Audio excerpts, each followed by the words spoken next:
मंत्रालय के विभिन्न सरकाराध्यक्ष, अलग अलग विभागाध्यक्ष, हमारे शहर के गुरुजन और साथ ही साथ पत्रकार बंधु, आज एक बहुत ही महत्वपूर्ण दिन है। इस दिन हमें अपना इंट्रोस्पेक्शन करना है, तमाम चीज़ें देखनी है और जिन परंपराओं का, जिन व्यक्तित्वों का अपभ्रंश हुआ है, उन्हें गलत रूप से पेश किया गया है, उस पर पुनर्विचार करना है। इनमें नारद जी का मुख्य रूप से नाम लिया जाता है और इसमें नेगेटिविटी के रूप में प्रचारित किया गया। जैसा अभी हमारे मुख्य वक्ता जी ने बताया, ये चीज़ें समय के साथ विकृत हो जाती हैं। पत्रकारिता की शुरुआत साहित्य और सूचना दोनों चीज़ों से हुई, कालांतर में थोड़े परिवर्तन हुए। वैसे ही जो नारद जी का स्वरूप है, जो उनका दैविक स्वरूप था, जिसमें वो आमतौर से एक ऋषि के रूप में, एक संदेश वाहक के रूप में जाने जाते थे, उसको एक कालखंड में गलत रूप से प्रेषित किया गया और उसका एक अपभ्रंश हमारे सामने आया। लेकिन अब ये ऐसा समय है कि जो जो त्रुटियां हमारे सिस्टम में आई हैं, उन सबको हमें दूर करना है और जो हमारे व्यक्तित्व जिनका गलत स्वरूप में प्रचारित किया जा रहा है, उन सबको हमें हटाना है। और इस तरह के आयोजनों का मतलब केवल ये नहीं है कि हम उनका गुणगान करें, अपितु हम ये भी देखें कि कौन कौन सी ऐसी गलत चीज़ें उनके बारे में हमारे समाज में आ गई हैं और उन सबको कैसे दूर किया जाए, कैसे हम अपनी नई पीढ़ी को ये बात बताने में सफल हों कि वास्तविक स्वरूप ये नहीं है, वास्तविक स्वरूप दूसरा है। यदि हम नारद शब्द को ही देखें तो ये दो चीज़ों से बना है, नार और दर। नार का मतलब पानी से, जल से, और दय का मतलब प्रदान करने से। मतलब नारद वो व्यक्ति हैं जो ऐसी चीज प्रदान करते हैं जो जीवन के लिए अत्यंत आवश्यक है, पानी की तरह जिसकी जरूरत है। ये चीज आज कहीं न कहीं उनकी जो स्वरूप हमारे सामने प्रेषित किया जाता है, उससे एकदम भिन्न है। देखिए, नाम वैसे ही नहीं दिया गया होगा, काफी सोच समझ के नाम दिया गया होगा। उन सारी चीजों को हमें फिर से प्रचारित करने की आवश्यकता है, बताने की आवश्यकता है, और जो अपभ्रंश स्वरूप हमारे समाज में प्रचारित है, उसको दूर करना संभवतः हमारा दायित्व है।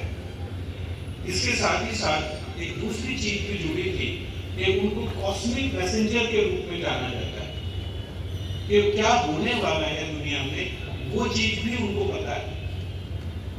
हम सभी जानते हैं कि ये हमारे ऋषियों की प्रवृत्ति रही है कि उन्हें भविष्य का ज्ञान भी रहता है, प्रकृति में आगे क्या होने वाला है, वो तमाम चीजें भी उनके पास है।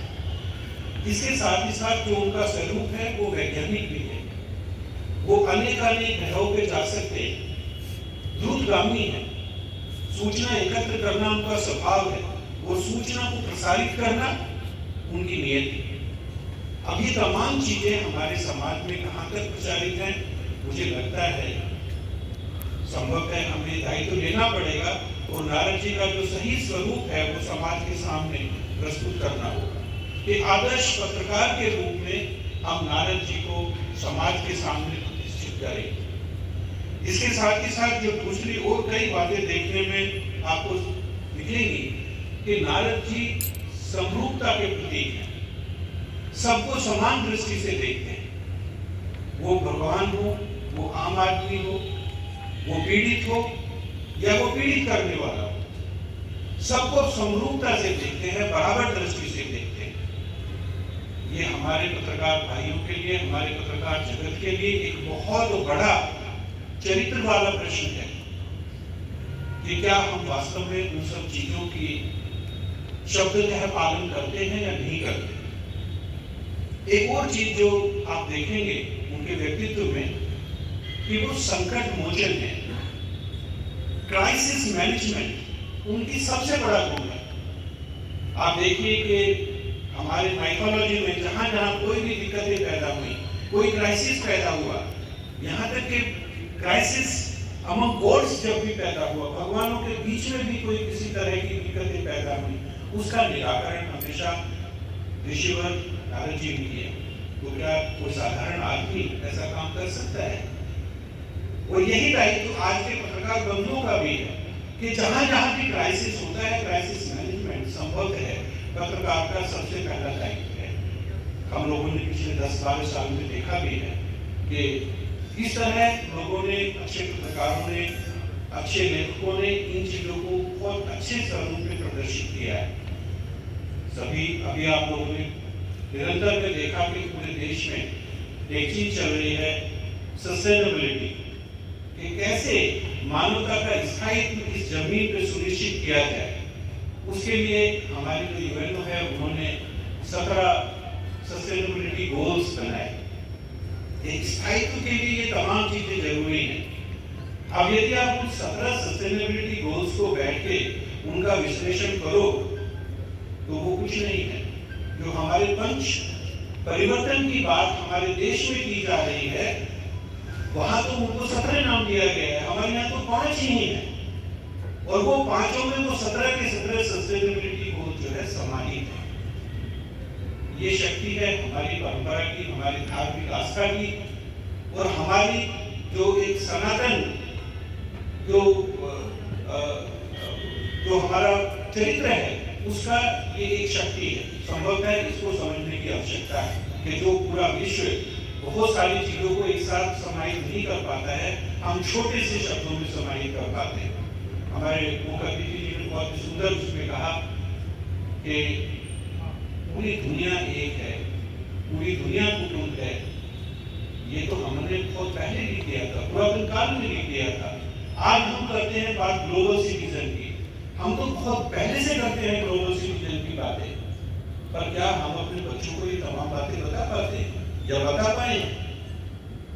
आपके बच्चे को यदि हम ठीक से देखें, क्योंकि देखिए मैं शिक्षा जगत से जुड़ा हूँ, कि 17 सस्टेनेबिलिटी गोल्स तो बच्चों को पता है, लेकिन पंच परिवर्तन के बारे में उतना ज्ञान नहीं। उसके लिए कौन दोषी है? हम ही लोग दोषी हैं।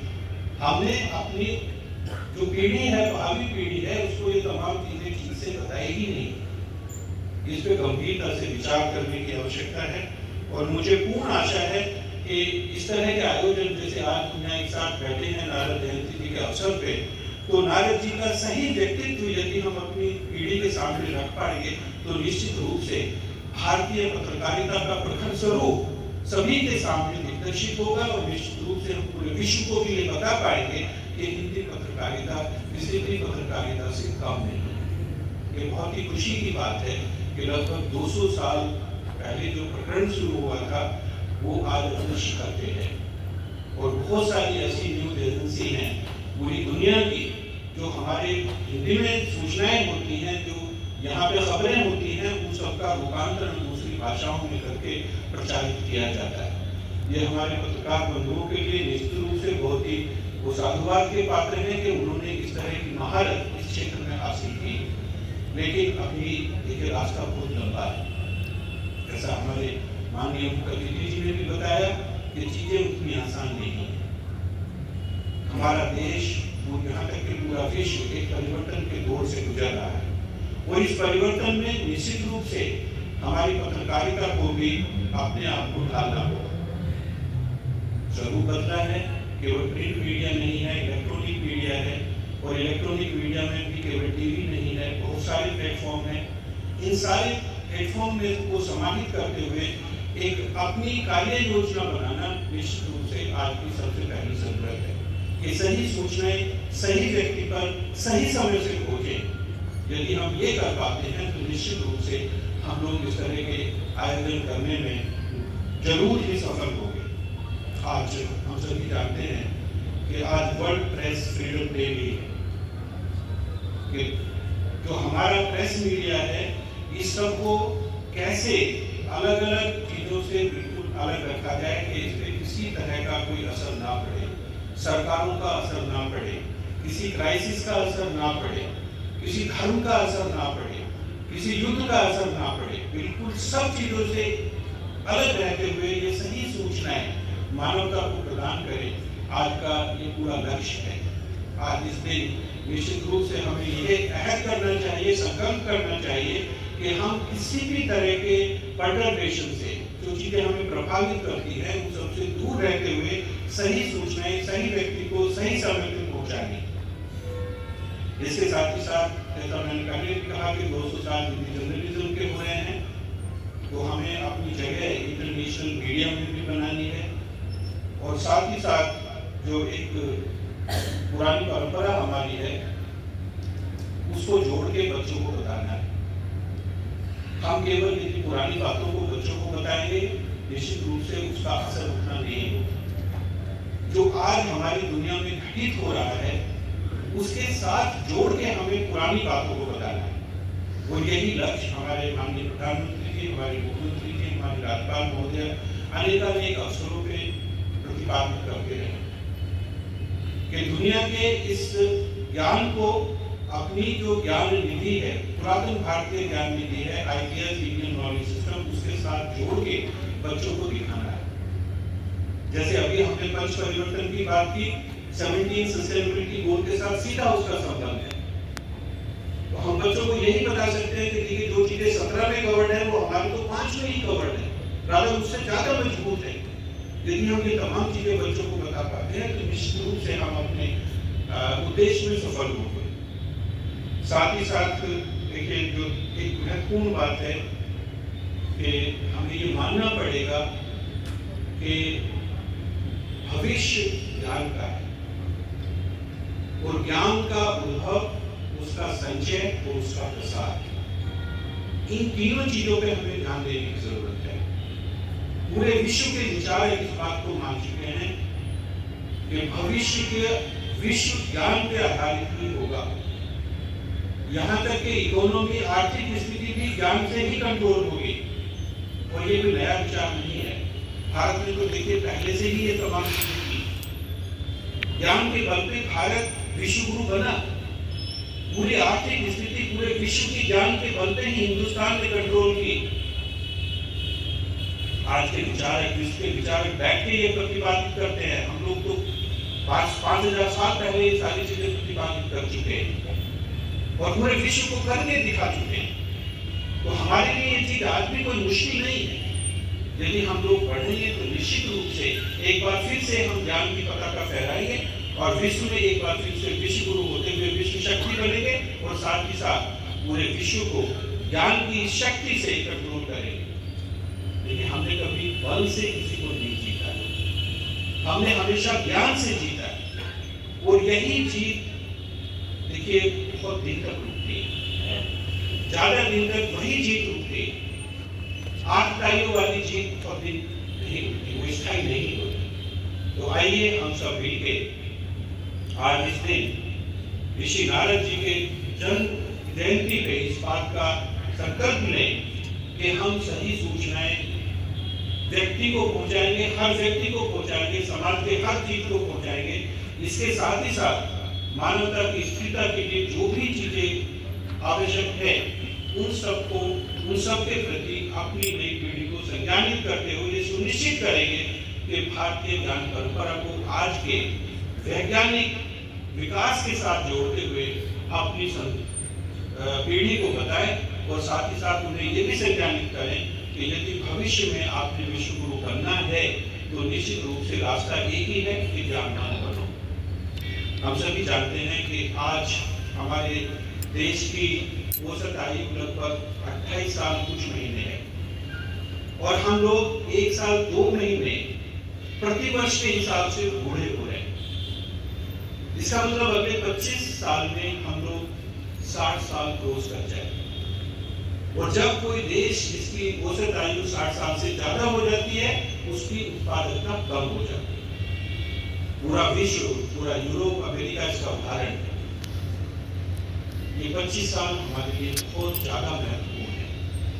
समाज के हर हिस्से को बहुत ही जिम्मेदारी के साथ अपना दायित्व निभाना है, और जो बच्चे आज नवयुवक या नवयुवतियां हैं उनको संज्ञानित करना है कि आपको 25 सालों का उपयोग ठीक से करना होगा। और मुझे लगता है कि पत्रकार बंधुओं का रोल इसमें बहुत ज़्यादा है। यदि हम बार बार किसी चीज को बताएंगे, हर एक मीडिया में एक बातों को बताएंगे कि 25 साल बहुत महत्वपूर्ण है और इन्हीं 25 सालों में आप लोग विश्व गुरु बन सकते हो, तो निश्चित रूप से एक पॉजिटिविटी पैदा होगी समाज में। और उस पॉजिटिविटी का असर आप लोगों ने देखना भी शुरू किया होगा। समाज में वो अंतर दिखाई पड़ रहे हैं। पिछले 8-10 साल में यदि आप विश्लेषण करेंगे, आपको अंतर सीधे तौर पे नजर आएगा। बस बात इतनी सी है कि जो ये अंतर हो रहा है, इसकी गति को बढ़ाना है, गति को नियंत्रित करना है।